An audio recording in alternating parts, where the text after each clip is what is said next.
I've had 3 decently serious relationships in my 20s, and I'm going to tell you the main lesson that I learned from each of them. So my first one was my 5-year relationship with my university boyfriend. And from that one, I learned that no matter how good something can be on paper and no matter how kind someone is, if there's something missing, it is probably the hardest relationship to walk away from. But you absolutely do need to walk away if there's this anxiety that that is not your person. Smelly fish. And it's not a cod. Alright, so in other words, you left him because you met a hot guy, or your gaggle of hopelessly single morons convince you that you should be having fun and exploring your 20s by finding yourself in the beds of Chad, Tyrone, Raphael, Marco, Ray Ray, Pookie, Chang, Wang, Takeda, and Gavin. Either way, you threw out a perfectly good relationship for incredibly foolish reasons. You started thinking that this perfectly average guy wasn't good enough because a whole bunch of aesthetically attractive men started talking to you. So you did what all other idiots like you do in college. You drank away 4 years while jumping from bed to bed and accruing a crippling amount of debt in the process. And you came out on the other side learning virtually nothing. So you're 0 for 3 right now on the learning scale, sweetheart. You're not off to a good start, are you? My second relationship, it's a situationship. I don't really count it, but it was like a year. From that one, I learned that if there isn't trust there in the beginning, if there was a reason for the trust to be broken from the beginning, you are never ever going to trust that person. So don't even try, because it's just going to make you crazy. Also, second lesson from that one, if somebody doesn't like you, you can't guilt them into treating you better or convince them to like you. They just might not like you, and that's okay. But let them go. Wow, that's fantastic work, man. You have the wisdom of a 6,000 or 7,000-year-old man. That's fantastic. We don't have to fill up the whole blackboard after all. Lady, I really don't think that you're the one to talk about trust in situationships. I mean, a situation is just 2 people porking while one pines for the other who couldn't care less about what they want. But I really don't think it's smart to say that there were trust issues when you were willingly giving this dude access to your goopy wormhole of nightmarish pus blisters. I mean, if you don't trust a guy and you're still porking him, then that's a you problem. Because you clearly didn't care about that. And it sounds to me like you were sleeping with dudes who didn't even like you either. So this just begs the question. How many dudes did you sleep with in your freaking 20s? You know what, lady? Don't answer that. I don't feel the need to puke up my after dinner breakfast, so let's just say you learned less than nothing on the second thing you learned and leave it at that. My third relationship in my 20s, I think I realized you can be best friends with someone and they can be the best person and you can have a fun relationship. But ultimately, if there are different things that you want in life and you just see your lives differently, for example, the thing that ended up breaking us up was basically, I remember he said, he was I could live on a farm and be happy. And I was I just don't think I could do that. I'm just very I'm a bit high strung, I guess. But it was just sad to walk away from, but sometimes you have to. And yeah, those are the 3 things I've learned in my 20s. Fascinating. You know, I'm probably looking too deep into this, but my bounty hunting senses are kicking in and I got a dark feeling in my gut. You were with a guy that you knew. You were friends and he showered you with love and attention, and the second he brought up something that was so completely mundane and downright meaningless, you used it as an excuse to break up with him. So that would mean... Oh no, you didn't. Lady, did you use a guy in your friend zone for romantic attention? Because that's what it sounded like here. And if you did that, then you're just beyond saving, sweetheart. You don't get to parade around in the chlamydia swamp and then say what you did was sad but necessary. You broke the hearts of at least a few really good dudes, and you did it for reasons that you can't say unless it sounds like it came off the back of a discounted Hallmark sympathy card. So it would appear to all of us that you failed all of the lessons that you were supposed to learn in your life, and the 1,000 Chad stare is your reward. It's a crappy consolation prize, but what do you expect? You've learned. Nothing! Absolutely nothing! Stupid! You're so stupid! These are things that are the bare minimum in a relationship that for some reason men think it's too much to ask for. Starting off with number one, it's literally giving you flowers. Like, anything small is literally not expensive at all. I don't care what anybody says. Obviously, if you are in a relationship, that energy should be reciprocated as a woman as well. If I was in a relationship and the guy didn't give me flowers, I would respectfully break up with him, especially if I was dating that guy. When your man gives you flowers, you should also be giving him something else, surprising him from time to time too. It's not one-sided energy, but it is the bare minimum to be getting your girl flowers, especially if you're dating her. If you don't like flowers, it doesn't have to be flowers. It could literally be anything, something small. Just surprise them, make them feel loved and appreciated. Literally 5 of the different love languages. 2, you should never be looking through their phone just because you don't trust them, unless you have something suspicious about them that you have to address. Like, your gut is always right. So if you really think that your partner is cheating on you, by all means, go ahead and look through that phone, because I do the same thing. Literally the bare minimum to not snoop through your girl's phone as a man. You'd be surprised how much this happens, and this is not normal at all. It is so toxic to go through your partner's phone every single time they're sleeping or when they step out of the car. Just trust them. That is literally the bare minimum. That is literally the least you can ask for. Maybe we ought to just videotape this, play it back in slow motion. Lady, why do you want flowers so badly? Oh, is it because you have BO? I mean, if that's the case, then you can just bathe more. You won't need us to buy you flowers to hide that stench of yours. But even if that wasn't the case, then what in the hell are you gonna do with flowers? If you got a guy who goes out and buys you a bouquet and hands it to you, he's pretty much saying, here, I'm gonna let you watch these living things slowly die. Now, I get it, you've been impulse buying vases for the moment that a guy finally gives you flowers, but that's just not going to happen for you, sweetheart. It's just like self-respecting dudes trusting you. It's awfully interesting that a dude can't look through your phone, but it sounds like you're trying to keep the door open for your snooping on his property. But trust is a two-way street, sister, and you know that if you didn't subsist on a diet of pure meth squirrels. This one irks me, is that you don't compliment your girl at random times telling her she looks pretty. Worst feeling in the whole world is being in a relationship where you know you try so hard to look pretty for the man. You go out, you go on a date, and he doesn't say you look pretty. The days where you absolutely have no makeup and you're expecting your man to just tell you you look pretty because you're all natural, and they don't say anything like, hello, compliment your girl. Please be telling her she looks pretty at least once every single day. I don't care what anybody says. It's gonna make her feel so special, and literally it doesn't hurt for you to tell her that she actually looks pretty. Especially in the days where she tries just a little bit harder to look pretty for you if you guys are going out or something. So this one over here is so important because I didn't realize how important this was until I was actually in the situation. Number 4, you have to get somebody who supports your goals even if they look a lot different than theirs. Somebody who does social media full time, I need to be with somebody who actually supports me and doesn't think I'm cringe for doing it. You stupid.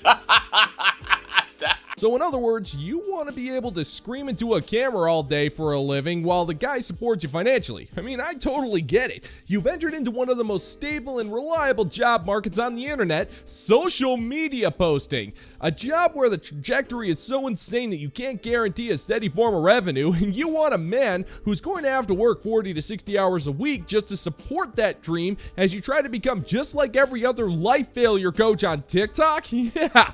There isn't a self-respecting man who's going to demean himself into saying that he's dating a chick who does makeup shellacking tutorials when she's not completely getting everything wrong about men. You're not going to get a guy to be able to provide you with that kind of a lifestyle, sister. Why should that man do that when you've already given him a list of demands just to be with you? That guy would have a better chance of posting his own content and enjoying his life without having to finance yours. It's win-win for a guy like him.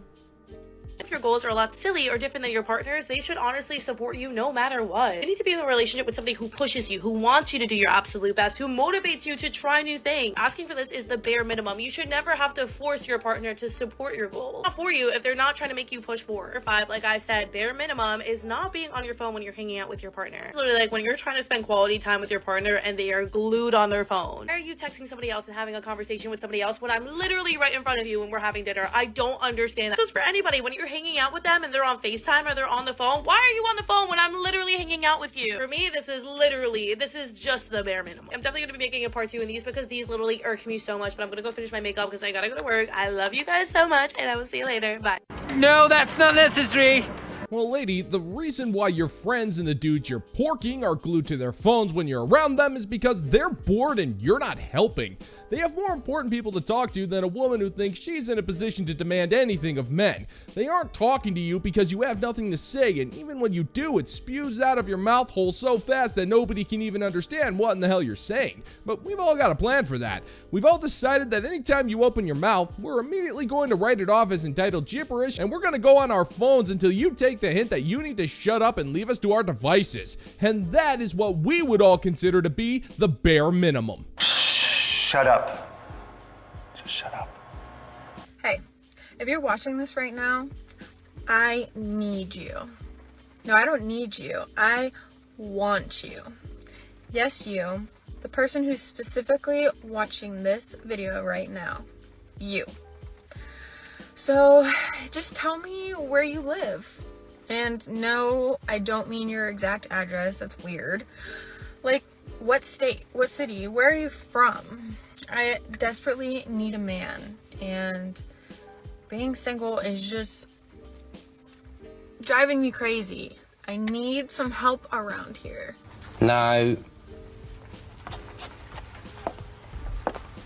Well, okay. I mean, if you really want to know, you can find me at my P.O. Box, number 113-45362 in Baseball City, Montana, 12345. It's not hard to find. Just keep driving west until you hit water, and then go east for a while, and you should find it probably. But if you hit water again, just keep going. You're going to want to turn around, but just keep going until you hit land again, and then just stop for directions. You'll probably won't be able to speak their language, but that's your problem. We already solved ours by making you drive to Portugal, so myself and the fine members of the bounty board have put our noggins together, and when you've got great minds like this, then you know there's no problem that can't be solved with a little geographic tomfoolery from a bunch of good buddies.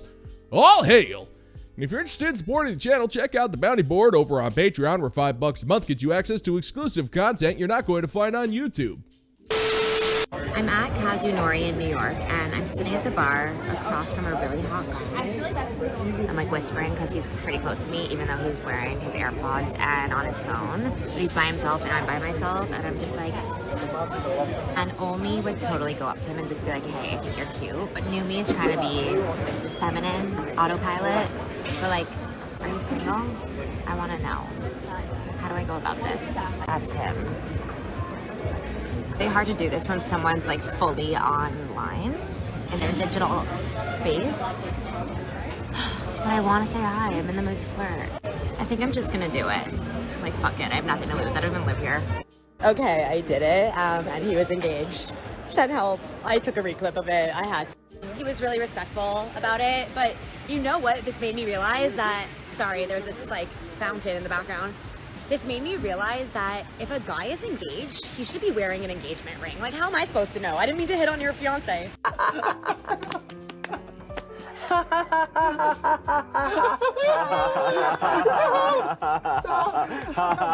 Lady, even if this guy wasn't engaged, he still wouldn't be interested. You were sitting fairly close to this guy, but you still felt the need to record yourself about how you're too lazy to approach an attractive guy in public. You needed to document the whole thing because social media exposure is more important than actually meeting people in the wild. You can't let your digital space go for 1 second. This guy at least has his earbuds in, but you're recording yourself in public with no audio equipment without any care for the people around you, so what the hell do you care? Now, I get it. You're butthurt that this hot guy rejected you, so you have to blame him for shooting your shot, even though, let's just be honest here, if he was wearing an engagement ring, you wouldn't care. You said it yourself, you don't even live in that city. So I would tell you better luck next time, but I'm just gonna be honest with you. There isn't going to be a next time with you, sweetheart. Good, but I would say it's horrible yet terrible.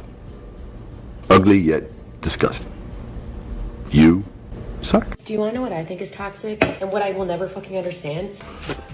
No, and I don't care. And I've been wanting to bring this up and talk about this and just try to fucking feel out what the fuck is going on. But when men unfollow you and follow you and then unfollow you and follow you and then they unadd you on Snapchat, like what just happened to me. Apparently this dude unadded me from Snapchat. He was probably bitter little bitch. That's fine. Don't really care. Liar! Liar! Liar! And I just got a notification that he added me back, and I'm like, what the fuck? I didn't even do anything. Like, you were so irrelevant to me. And then snaps me. Okay, no, one, you already just came back looking like a little bitch. We're done. This is pathetic. I don't know what's going on here. Leave me out of it. I was like flirting with a random guy like months ago. It wasn't working. Then apparently he just followed me again today. I'm like, so you unfollowed me for what? Because I wasn't gonna be your girlfriend one day? Like, okay. Also went and was creeping on someone, because you know what? A girl can do that. And then I realized that I don't follow that person anymore, so that person must have blocked me so that I don't follow him anymore. And yeah, okay. I must have missed 60 minutes. What are you saying? Lady, that sounds way too specific to be a sweeping generalization of dudes. I mean, even by your standards, that seems a little too specific. Now, we all know that social media is pretty much the only reason why you have to get out of bed in the morning. You need to be plugged into that feed day in and day out, and you're obviously down bad for a dude that wanted nothing to do with you. So you're snooping around and trying to find out more on this guy, even though this guy has been constantly following and unfollowing you to the point where it's obviously bothering you, to the point where you can't stop speaking gibberish. Well, then after that, well, I got nothing because I have no idea what in the hell you're saying, woman. So it looks like your parents and your school education system has failed you miserably. Great. I just feel like it's a reoccurring theme where men think that they can just unfollow and follow. And here's what I want to tell you. If you do that shit with me, I immediately look at you and say, wow, that man's a bitch. Because what the fuck was the point? You thought you were gonna follow me, get my attention, and we were gonna fall in love? So you just keep unfollowing me and then following me to like get attention? What do you want? Go to your fucking mother for that. Leave me out of it. This is weird.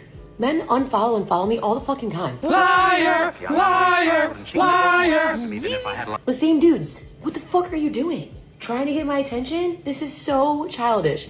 When I follow someone, when I choose to follow someone, I'm in it for the long haul, for the most part, all right? Unless I'm like cleaning house and I'm like, all right, I haven't talked to you in years, like we're done. I'll go mute a post. I'll go mute stories or something so I don't have to see a lot of things, but like, I just feel like unfollowing is such a bitch petty move. Okay, yucky. I'm going to pretend to understand what that means.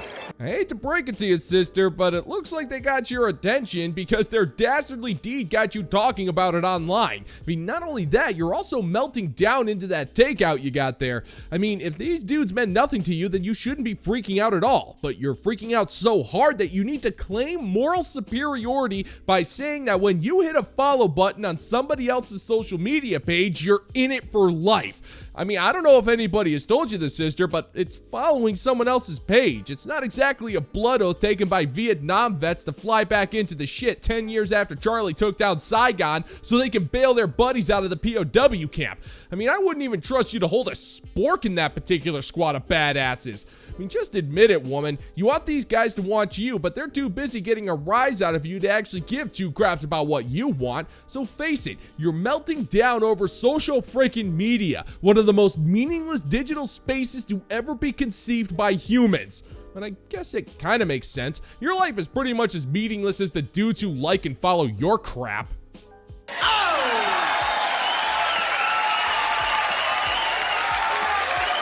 And that's gonna do it for today's video, gentlemen and gents. And as always, if you find that my particular brand of comedy is bringing you to the brink of laughter, then why don't you scroll on down and click that like and subscribe button. Ring the notification bell, leave a couple of comments, and be sure to share this video so we can give the good old-fashioned middle finger to the YouTube algorithm. Thank you once again for checking out the new video, gentlemen and gents, and until next time, peace out, homies.